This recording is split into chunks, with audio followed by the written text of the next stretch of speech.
1117. The CBS Radio Mystery Theater presents...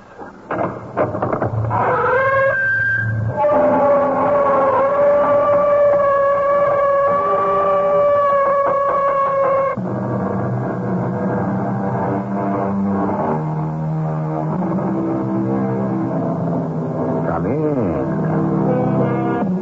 Welcome. I'm E.G. Marshall. On page 2429 of Webster's Unabridged Dictionary, you'll find defined the word transmigrate, derived from the Latin transmigratus, meaning to go or move from one place to another, to pass from one state of existence to another. Today's tale concerns one Harry L. Spend, who conceived and controlled such activity. No one had ever done that before. Harry, if I ask you a question, do you think you could give me a truthful answer? Gladys. Honey, since when don't I tell you the truth? Why is the attic locked? I can't tell you. I'm your wife.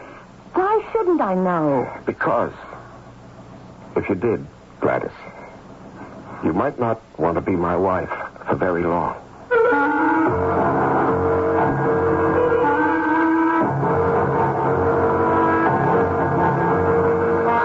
Our mystery drama, Harry's Taxi and the Tea Machine, was written especially for the Mystery Theater by G. Frederick Lewis and stars Larry Haynes. I shall return shortly with Act One.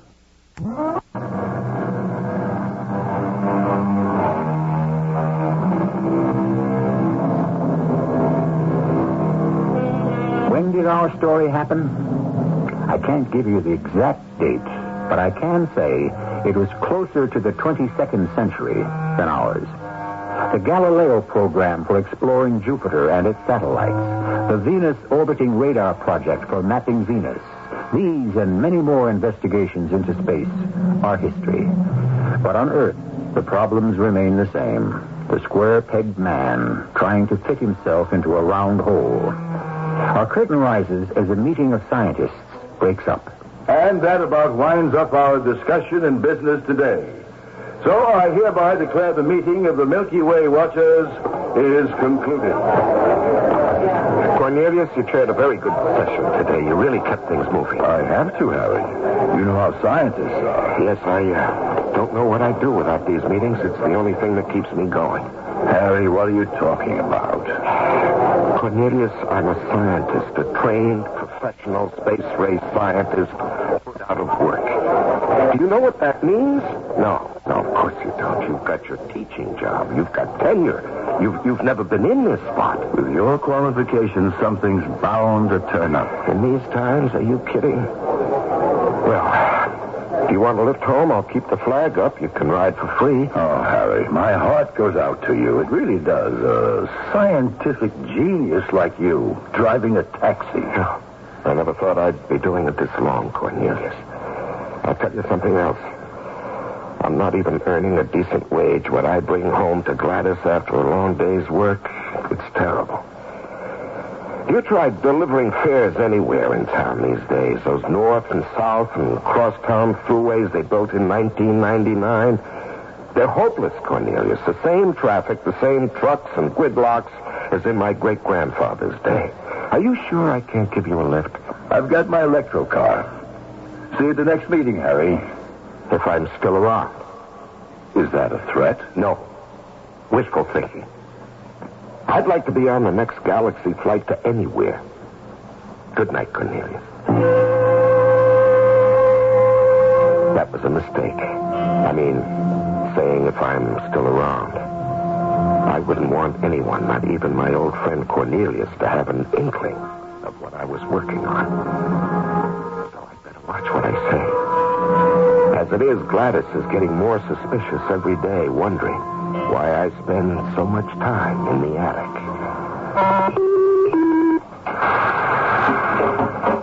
Harry, is that you? I've been worried sick. Oh, Gladys, honey, I'm sorry. There was a meeting tonight of the Milky Way Watchers, and it broke up late. Oh, darling, why didn't you call me? I forgot all about the meeting. You know I worry about you with all those crazy drivers on the road. Come on into the kitchen. I've kept dinner hot for you. Good. How's Grandpa? He's had seconds of everything. He's probably asleep by now. Now, come on, sit down and relax. I've got pot roast and a very nice salad with hearts of palm. Honey, I didn't do so well today. No long hauls out to the spaceport or over the big bridge, nothing but short hops in the city. And you just try to hop in the city. Can't be done. Gladys, I am just not cut out for driving a taxi. Oh, something good is going to happen real soon. You'll see, and you can give it up. You're a sweetheart, but you really don't know. There isn't a job today for a spaceway scientist. Well, then you've got to make your own job. Now eat. Make my own job? Oh, this is good. Harry, if I ask you a question, can you give me a truthful answer? Gladys, since when don't I tell you the truth? I did the house cleaning today, and I went upstairs, and the door to the attic was locked. Now, since when have you been locking that door? Well, it's been locked for about 4 months. Well, can you tell me why? Well, you know what I've got up there. I've stored all my electronic and magnetic gear and that big telescope. The truth is, honey, I've been experimenting on something. It keeps my hand in, you see. And if I don't keep at it, I might as well give up. Oh, I knew you were doing something secret up there. I don't mind that. I know you and Grandpa are locked in there for hours. I just don't like being treated as if I couldn't be trusted. Well, it gives Grandpa something to do. After all, he was one of the first to develop the high-intensity laser. And he's got some good ideas. Well, I'm glad Grandpa's living with us. He's fun. And I don't mind walking his dog when he forgets to. But what I don't like is secrecy. Just take a look at this month's electric bill, the one that came today. $1,000? There's got to be a mistake. That's what I said when I called the power company. They checked their records, Harry. It's no mistake. You're using that electricity in the attic, aren't you? Well, I'm using some, but I had no idea. Okay, so don't tell me. Oh, honey, you're angry. I'm disappointed. You have another life, and I'm not part of it. Grandpa's part of it, but I'm not. We sell our car, and we mortgage the house so you can buy a hydrostatic taxi. That's valuable. But every night you park it on the street. Well, I've got scientific equipment in the garage, too, honey. You know that. Well, I've never seen it. You could have 10 dead bodies in there, and I'd never know. Darling, I am working on something very, very important. If everything goes as I hope. Of course, I'll let you in on it. When? I don't know when. Have you finished eating? That's all I want, thank you. Coffee? No, thanks. And that's another thing, Harry. You're picky about what you eat. And yet several times last week, I wake up in the middle of the night and I smell bacon and eggs frying. Now, how do you think I feel about that? That I don't give my husband enough to eat? I love you so darn much, and it's awful to know that you don't trust me. Bacon and eggs frying. That's the one unfortunate side effect of my tea machine. When it's in operation, it gives out that odor. As for confiding in Gladys, I will all in good time. After all, it was Grandpa who first gave me the equation and the possibilities. And he is her grandfather. Grandpa, are you in your room? Oh, hi, Harry. Is my granddaughter going out? Yes, she went over to see Mildred. Do you feel like putting in a little time on the tea machine? I'm right behind you. Come on, Bozo. I was in my room today, and I heard Gladys going up these stairs and trying to get into the attic. Yes, she told me. She was pretty angry. Came down, barged into my room. Why was the attic locked? What was the big secret around here? I said I didn't know anything about it. Now, Bozo, Go and lie down in the corner on your pad. I got some flack, too, when I got home. Not that I blame her. Oh, what did you say? Oh, that she'd know all about it when I thought the time was right. It's my turn today to operate the telescope. Grandpa, for 200 years it's been called an electroscope. Don't be so old-fashioned. These babies can bring in 15 light years. Anyway, it's my turn to pull in Numitor. Well, you think you can? It's an elusive planet. I've watched how you calibrate it. All right, let's start by checking equipment and procedure. You call it, and I'll check the log. All right. Transmigrator dimensions of cylinder. Height, 7 feet. Diameter, 4 feet. Shell. Compounded magnesium, zinc, lithium fused to elements AG767 and AG933. Oh, Bozo, be quiet. What do you have in mind for tonight? Well, let's try another transmigration. The receiving cylinder in the garage checks out. Well, I haven't touched it since yesterday's test. Well, what substance shall we try? We've transmigrated a chair, a lunar marker, a case of antique French wines dating back to the 1970s. Yes, well, Grandpa, each of those had different molecular arrangements. Wood, stone, and liquid. Bozo! 3 different kinds, and each of them moved from this cylinder to the one in the garage without a hitch. Okay, Bozo, now you catch it. If you don't cut it out, I'm putting you into that cylinder and transmigrate you into the garage. Grandpa, a dog would have a different molecular arrangement. What? You mean Bozo? Why not? An animal, a living creature. Oh, that would sure be a great scientific step forward. Look, I'll slide open the cylinder door. Then, supposing I put Bozo's pad inside so he'll know to lie on it, huh? No, I don't like it. Maybe we should start with rodents. But, Grandpa, we don't have any rodents. Now, don't you have complete faith in our tea machine? Limited faith. I mean, supposing Bozo makes the trip, but when we open the secondary cylinder, his tail is on his nose. Yes, I suppose that's possible. All right, we'll just run it once, empty, to make sure no active particles remain inside from previous tests. I've got Numitor on my crosshairs. I'm ready to fire it up when you say go. Go.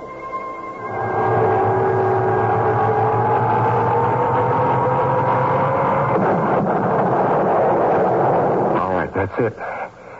Now, she ought to be clean as a whistle. I'll open her up and have a look, and we'll get down to the garage to check out the receiving cylinder. There's not a speck of magnetic particles. Oh, I love that great smell of frying bacon and eggs. I've got to do something about that, Grandpa. It's not dignified. All right, come on, let's go. Bozo. Come on, Bozo. Time to leave, Bozo. Harry. He's not in this room. Bozo, stop kidding around. Well, he's not anywhere in the attic. There's no place he could have gotten into. Except the cylinder. When you opened it and put his pad inside, he could have crawled in there when I was yelling at him. No, he's not in the cylinder. He transmigrated. That could be. Sure, that must be. In the garage, that's where he'll be. I hope so. I sure hope so. And I hope his tail is in the right place. We have all learned in school that the various identities possessed by matter are merely ions arranged into a certain pattern visible to the naked eye. Disconnect those particles, move them through space, and reconnect them, and you have transmigration. However, sometimes theories have a way of backfiring, as we may see when I return shortly with Act 2.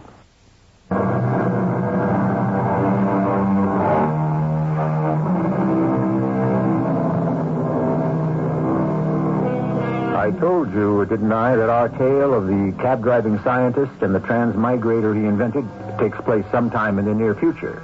I say this is more of a probability than a possibility, because today's scientists have said so and written it up in no little details. However, such a discovery is only as good as the uses to which it is put. I can't get the garage door to open. Oh, of course, you've locked it. Now, hurry, open up. If Bozo's been hurt, I don't know what I'll do. Okay, I'll get the light. The cylinder's warm. Well, go on, open it up. No, don't. I don't want to know. Yes, I do. Okay. Here goes the cylinder door. Bozo, old boy, how are you? You all right? He did it, Harry. He did it. No, Grandpa, we did it.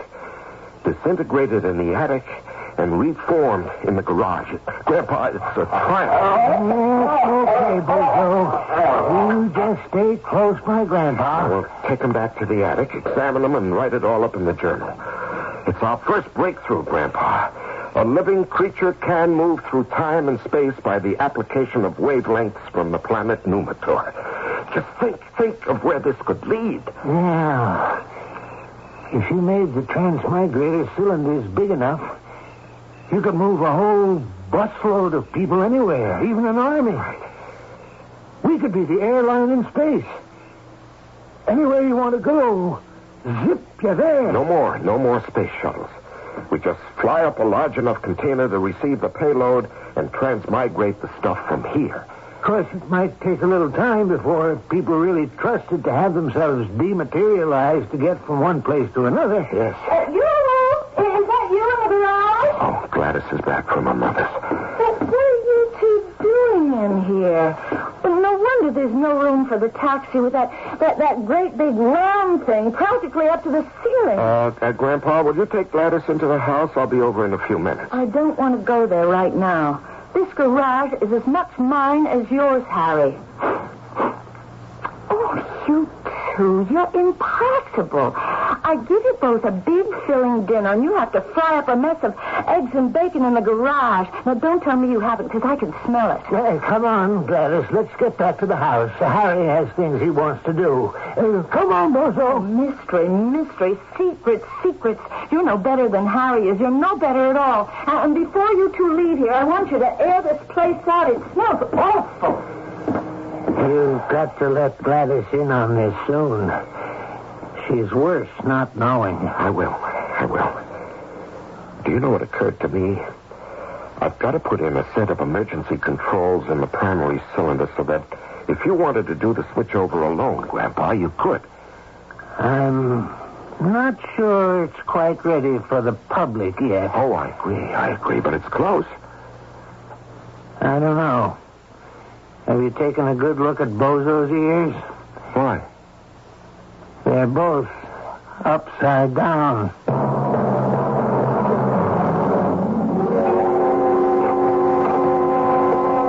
Grandpa. Come on, Grandpa, wake up. Huh? What time is it? It's 6 a.m. I've got to go to work. Okay. Have a good day, Harry. Yeah, Grandpa, listen.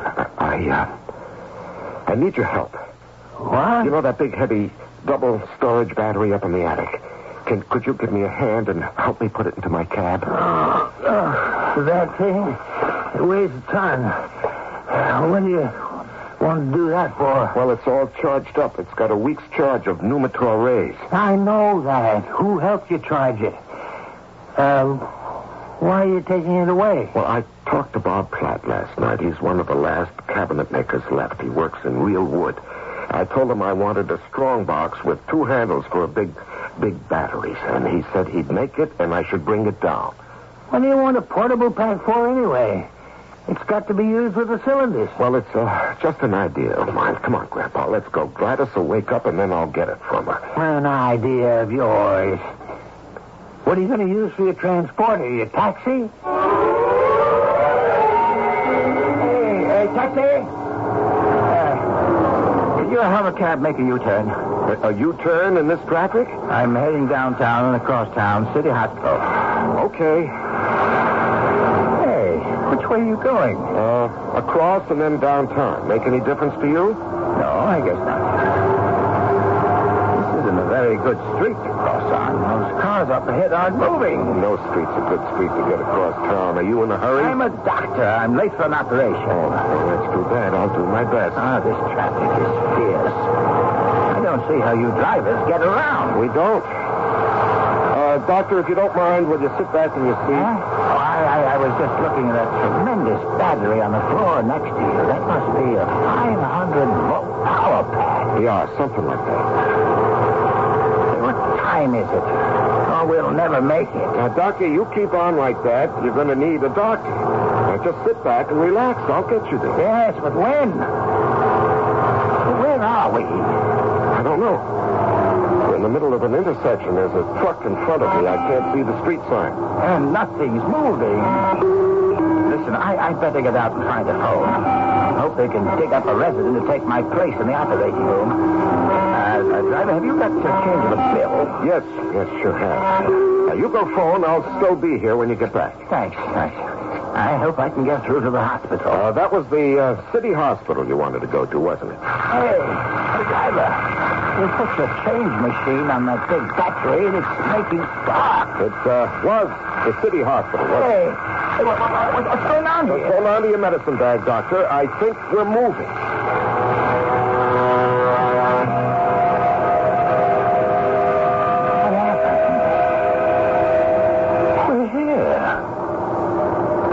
Is City Hospital. Yes, I'm a little surprised myself. How did you do it? 1 minute we're tied up in traffic, the next I'm here. Hey, here's a 10 for you.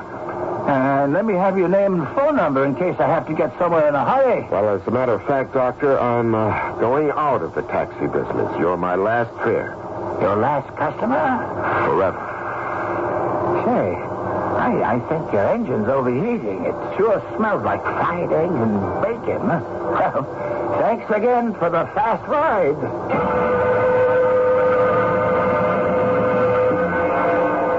Hello? Grandpa, it's me, Harry. I'm calling for my cab. Are you alone? I mean, is Gladys there? I don't know where she is right now. Well, what do you mean, right now?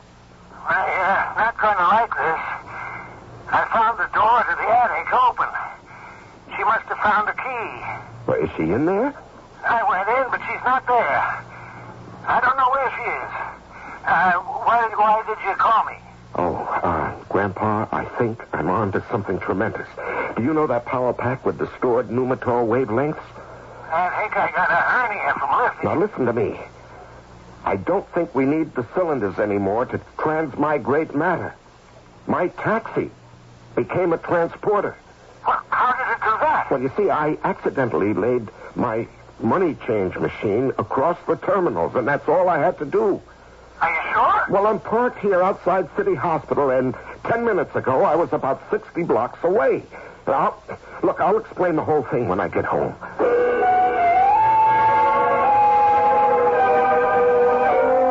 And here's the doctor's card, Grandpa. Now, you just call him and ask him. I tell you, we were 60 blocks away and made it just like that, from the attic to the garage. You, him, the hover cab, the whole kit and caboodle transmigrated across town? Oh, we'll never be able to patent this. They'll throw us into a straitjacket first. But don't you believe me? Oh, yes, I do. I just don't know how to take it. Well, perhaps any enclosed space could act as a transporting vehicle. Now, we'll have to experiment and see. Anyway, it convinced me of one thing, Grandpa. My taxi driving days are over. We're going to live out of our savings until this is perfected. It's too good a thing just to work on in my spare time. I wonder what Gladys will say. Oh, is she home? No, I don't think so. But I didn't see her go out. Well, what made you think she went up to the attic? Because the door was open, and I was sure we locked it last night. Well, let's go have a look. Gladys was up here this morning. She didn't disturb anything. There's a faint fried eggs and bacon smell, but I thought that could have been from last night's tests. Yes, you're right. been used. You don't think it's from last night? We didn't use the tea machine yesterday or the day before. We were charging up the power pack. No, I don't believe it. It's not possible. I know what you're thinking. But I don't think so either.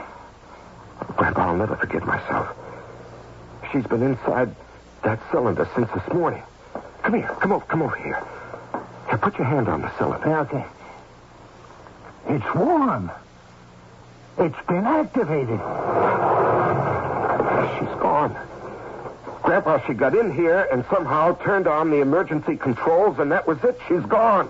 Well, Harry, don't just stand there. Let's hightail it for the garage. Gladys could be in the receiving cylinder this very minute. If she's been in there more than an hour, I don't hold out much hope.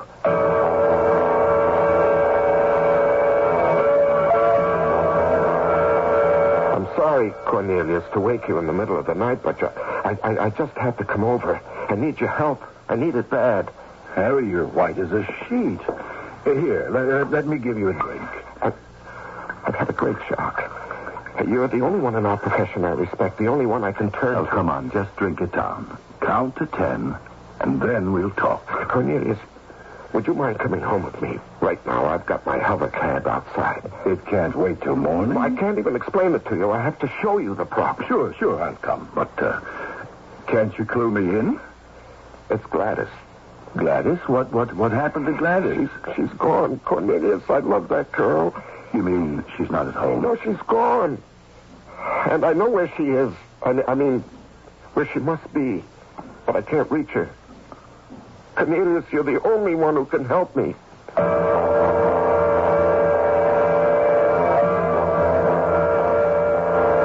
it is, Cornelius. Mm-hmm. The cylinder is a fuse tank made of an alloy of lithium, zinc, magnesium, and 2 Ag elements. Now, we focus the Gaza electroscope on zero center of the planet Numitor, reverse its waves, back them down through the controller, and activate. Anything placed inside transmigrates to a receiving cylinder I've set up in the garage. Transmigration. You've done it. Why, it's been a dream since Galileo. Well, today when I was out, Gladys must have come in here. She must have gotten into the cylinder, and in trying to get out, hit the emergency controls. When I came home, it was too late. Molecular retardation must have set in. The secondary cylinder was empty. I would say probably right now she is somewhere between the two dimensions. Well, I've been going crazy trying to figure out what to do. Don't panic. Matter is indestructible. So her particles are still viable. I love her, Cornelius. Harry, you and I have got the brains. It's only a question of application. Now, could I see a demonstration? Oh, sure, naturally. Is there anything in particular you'd like me to pass from here to the secondary cylinder? A chair, a glass of water, you name it. We ought to use an animate living object. Do you have any experimental rodents? Oh, yes, I went out last week and I got a batch of mice. Come here, you. Cornelius, pull back the cylinder door, will you? Harry, if your concept is valid, you're going to be the most acclaimed scientist of the century. Now, what good is that to me if I've made the most precious person in my life disappear? All right. I'm going to pull the switch. And we put a mouse in. Maybe we can get Gladys out.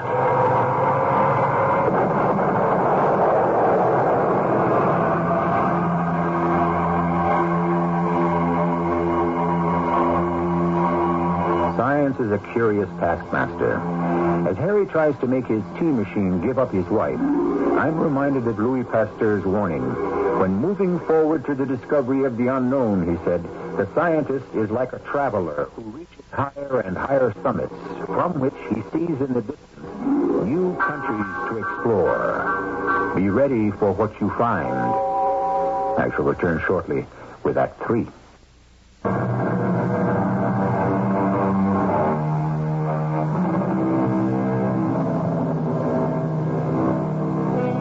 Our protagonist, Harry L. Spend, space ray scientist, has used the power from a distant planet to try to rescue his wife, who has placed herself out of the orbit of the dimensions we live in. He has placed a mouse into his tea machine, and now with his friend Cornelius, is opening the secondary cylinder. Well, the mouse made it. So it did. It was a dumb hope.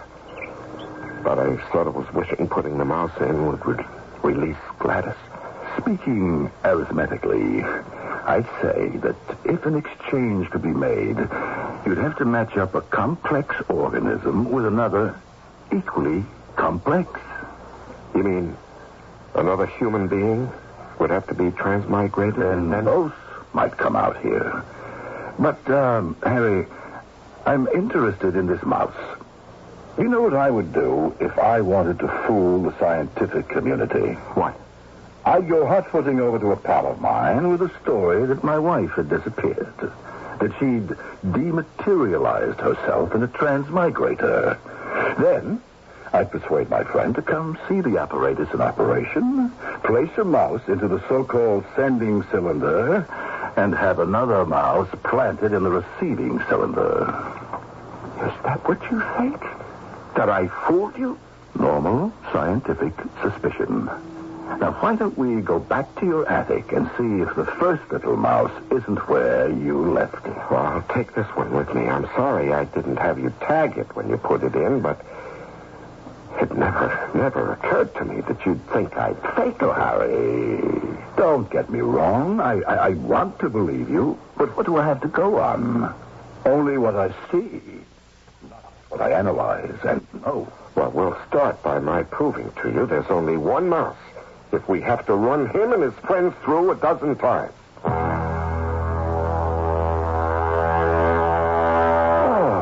what time is it? 7 o'clock. Oh. We've been at it all night. Harry, I have never been more impressed.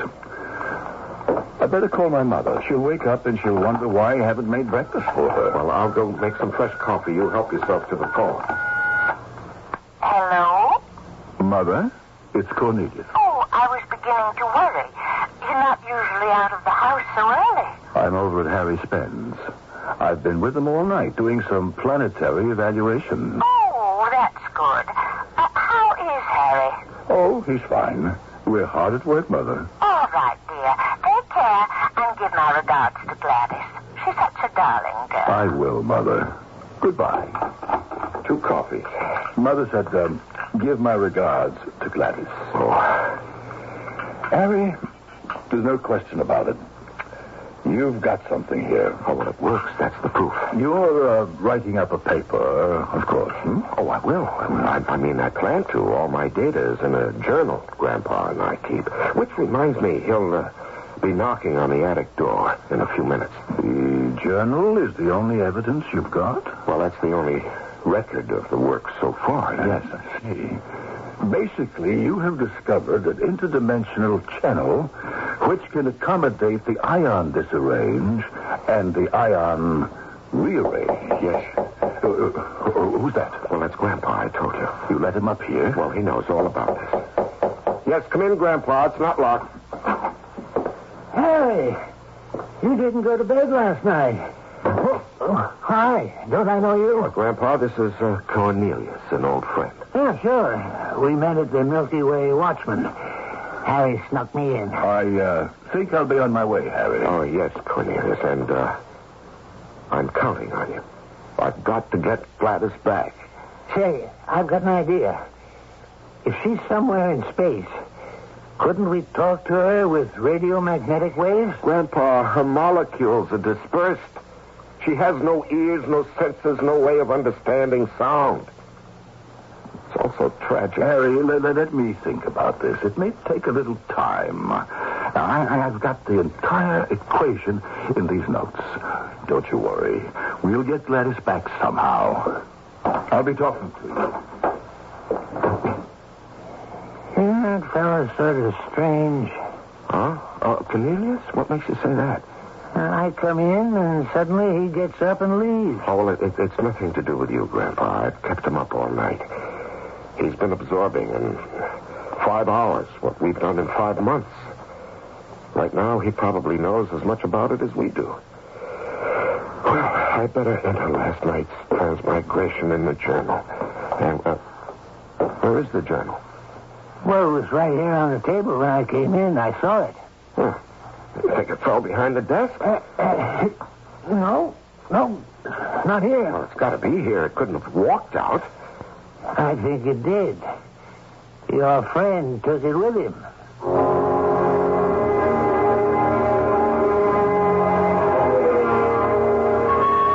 Harry, it's nice to see you.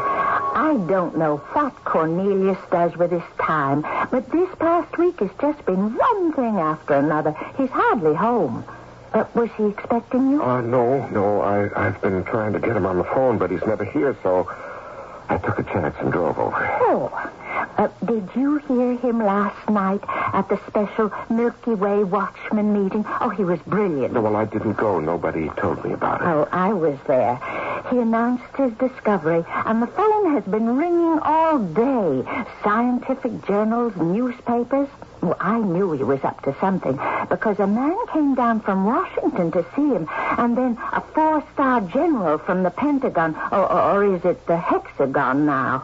Oh, to think after all these years of teaching high school science, my Cornelius is going to be recognized. Mother? I'm in the parlor, Cornelius. Guess who's come to pay you a surprise visit, dear? Hi, hello, Harry. I've been meaning to call you. Well, your mother's been telling me you seem to have built the better mousetrap. Oh, yes. I was going to tell you about it. Would you believe it, Harry? Cornelius has discovered how to move people and things through space in a second. Has he? I was just thinking, Harry, why don't you and I duck over to your place? I'd like to have another look-see at your setup, and I think I've come up with an answer to your problem.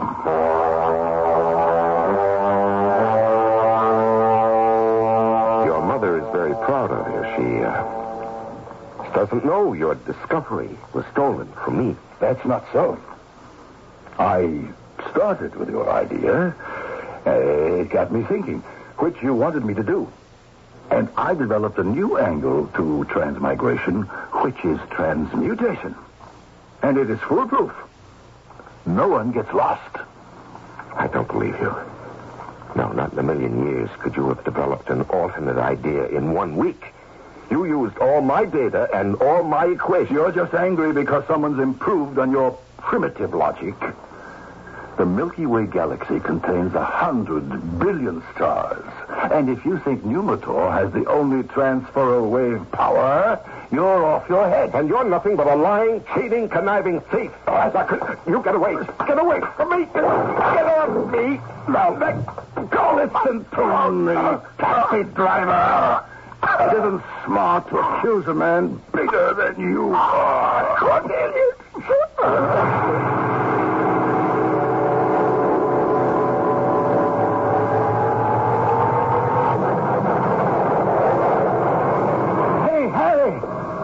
The tea machine's on. Harry, what are you doing on the floor? Harry, wake up. Grandpa. Oh, my neck. You have frightened me to death. What happened? He choked me and I blacked out. Cornelius? That big ox. Oh, here. Take a sip of this. It'll help. Oh, thanks. What'd you do that for? He stole the transmigrator. He's been in touch with Washington and all kinds of people for commercial application. They think it's his. Where is he? Oh, he's not up here. And I didn't pass him on the stairs. Oh, you must have had some fight. There's broken glass. Fried eggs and bacon. What? Could he be in the cylinder? We've got to open it. Empty. I'll bet anything that after he knocked me out, he went poking around inside and accidentally triggered the emergency switch. Well, then he's in the secondary cylinder in the garage. Darn it. I guess we better go down and let the so-and-so out. Are you coming, Grandpa? I wouldn't miss it.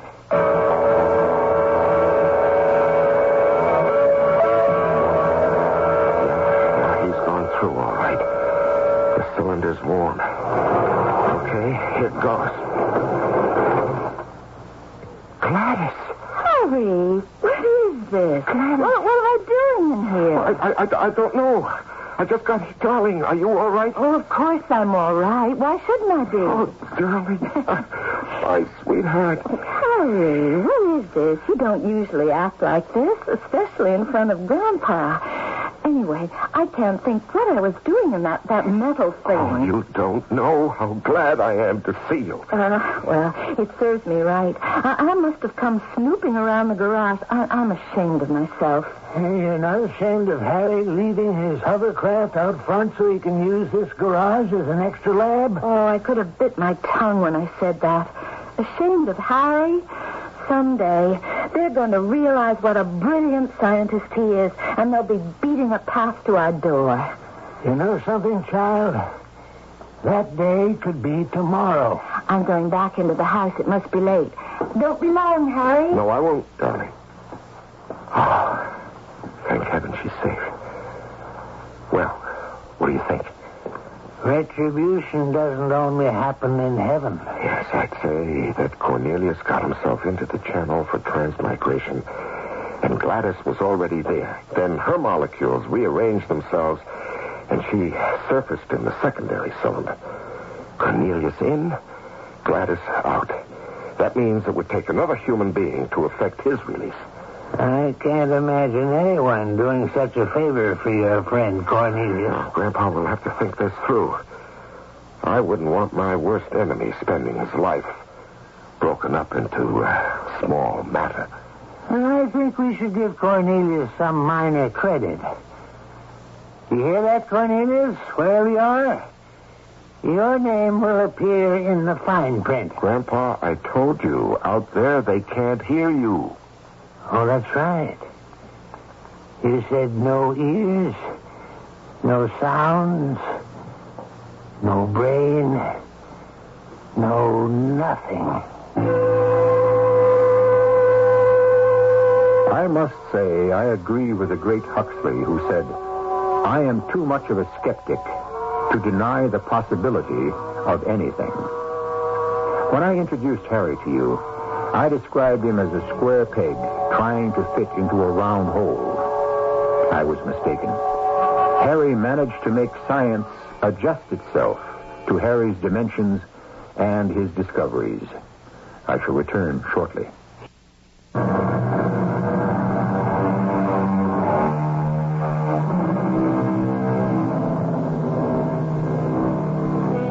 Like it or not, believe it or not, tales of the future, commonly called science fiction, are little more than 100 years old today. That's a century of fantasy, extravagance, and dreaming. You and I have lived to see many of those dreams realized. Genetic engineering, atomic power, robots, space travel are all here. It's going to take some doing for us to keep bringing you the believably incredible. But I think we can do it. Our cast included Larry Haynes, Bernard Grant, Carol Teitel, and Robert Dryden. The entire production was under the direction of Hyman Brown. Radio Mystery Theater was sponsored in part by Raven House Paperback Mysteries. This is E.G. Marshall inviting you to return to our Mystery Theater for another adventure in the macabre. Until next time, pleasant dreams. You've been listening to the OTR Gold Network. Find more classic radio at otrgold.com.